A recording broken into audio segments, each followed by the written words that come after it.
فرش مجلس پہ فاطمہ ذرا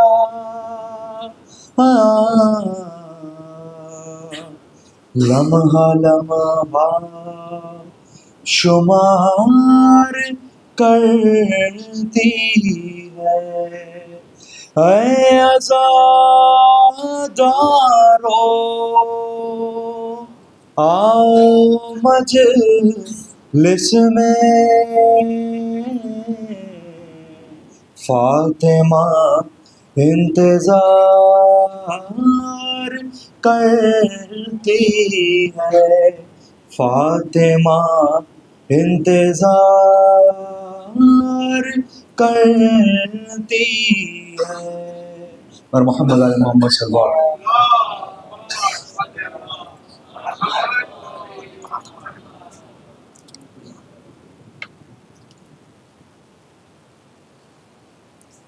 کلام بہت سارے سوچے تھے مول صاحب، لیکن چونکہ مرحوم آپ تمام اور میرے بھی بالخصوص بہت دل کے قریب تھے، اور ایک اور سعادت ان کے آج انتقال پہ یہ ہم نے دیکھا کہ ایک مرحوم جسے ہم دل میں یاد رکھتے تھے لیکن آج ان کی یاد دوبارہ تازہ ہو گئی، اپنے ہی بھائی فدا علی انکل مرحوم کی قبر کے بازو میں انہیں نصیب ہوئی، تو جناب فدا علی انکل کا ہی کلام ہے، میں چاہتا ہوں ایوب انکل کے لیے ایک نعرے سلوات۔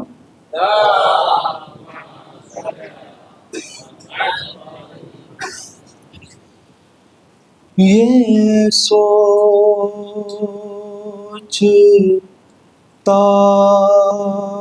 ہوں کہ عابد کا حال کیا ہوگا، یہ سوچتا ہوں کہ عابد کا حال کیا ہوگا، اسیر ہو کے وہ جب شام میں گیا ہوگا، یہ سوچتا ہوں کہ سنا ہے شام میں جاتے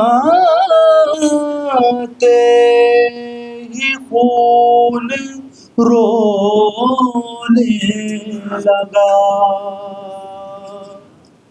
سنا ہے شام میں جاتے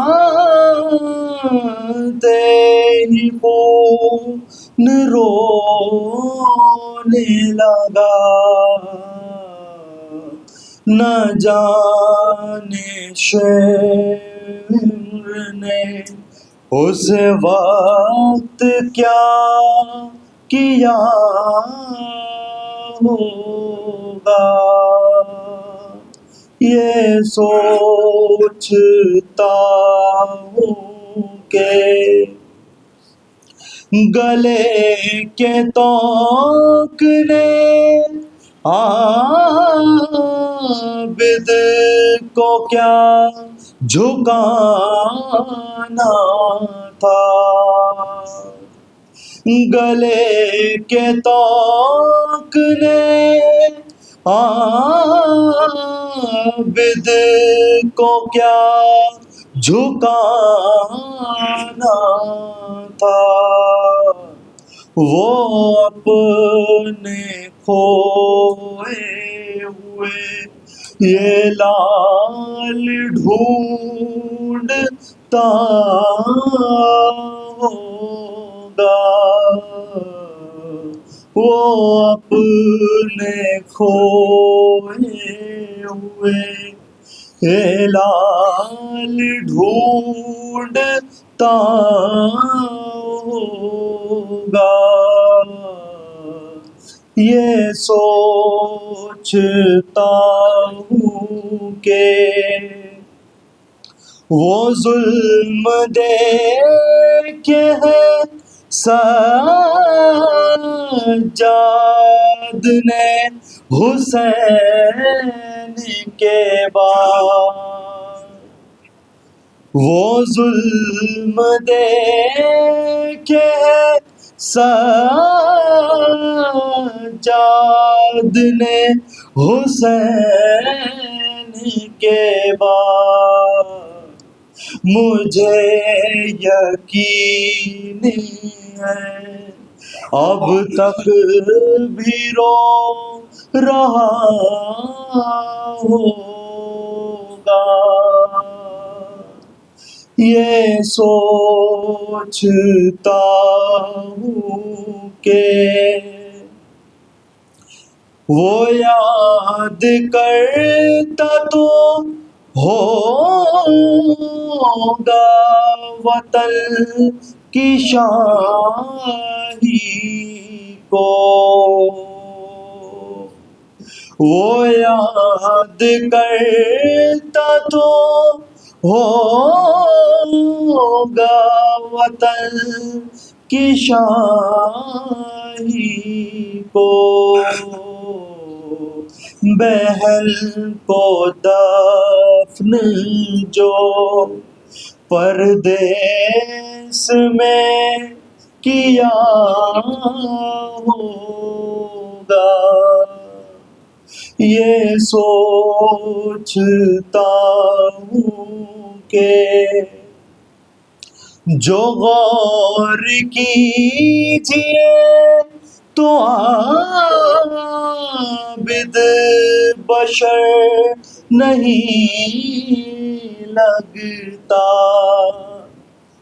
جو غور کیجئے تو عابد بشر نہیں لگتا، میرے خیال میں دکھ درد کا خدا ہوگا، یہ سوچتا ہوں کہ عابد کا حال کیا ہوگا، اسیر ہو کے وہ جب شام میں گیا ہوگا، یہ سوچتا ہوں کہ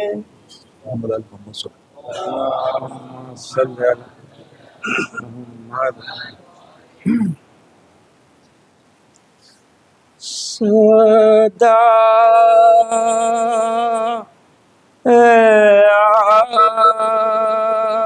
آتی تھی زہرا کرن میں ہائے حسین،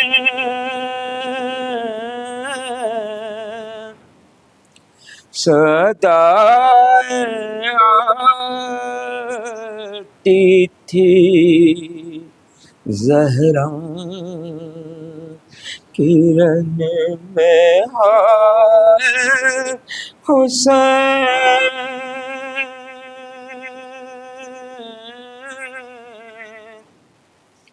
کفن بھی تو نے نہ پایا ہائے حسین،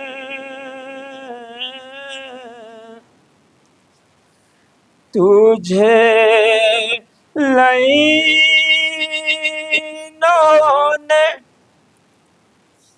تجھے لعینوں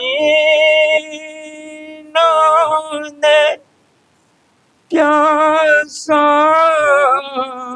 شہید کر ڈالا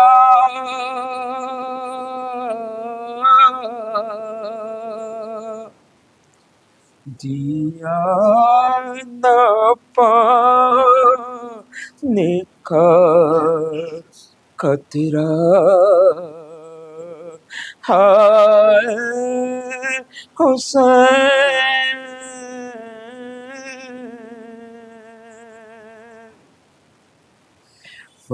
فرض پہ گر کے کیا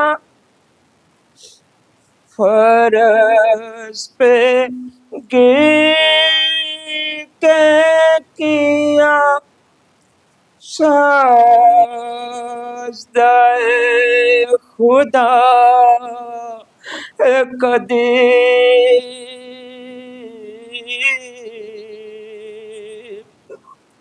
چلا غلے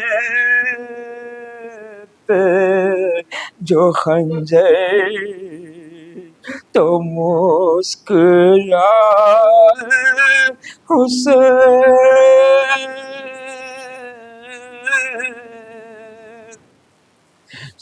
صدائیں آتی تھی زہرا کرن میں ہائے حسین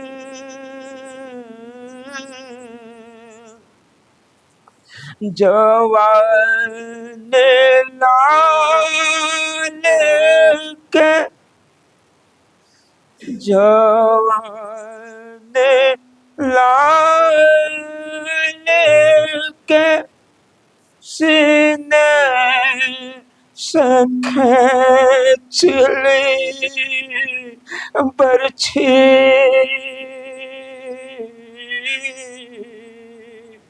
ذرا بھی ہاتھ تمہارے نہ تھر تھرائے حسین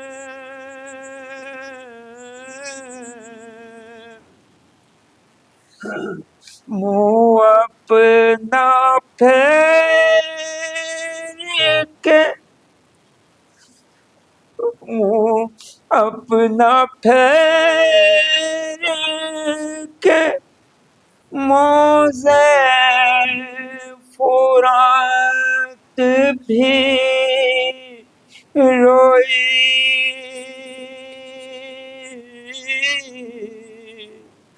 جب اپنے ہاتھوں پہ اصغر قرن میں لائے حسین صدائیں آتی تھی زہرا کی رن میں آئے حسین خطا معاف جو خطا معاف جو حر کی امام نے کر دی تب اپنے ہاتھوں سے چھوڑے زرین پائے حسین پڑا ہے خاک پر زہرا کے قلب کا ٹکڑا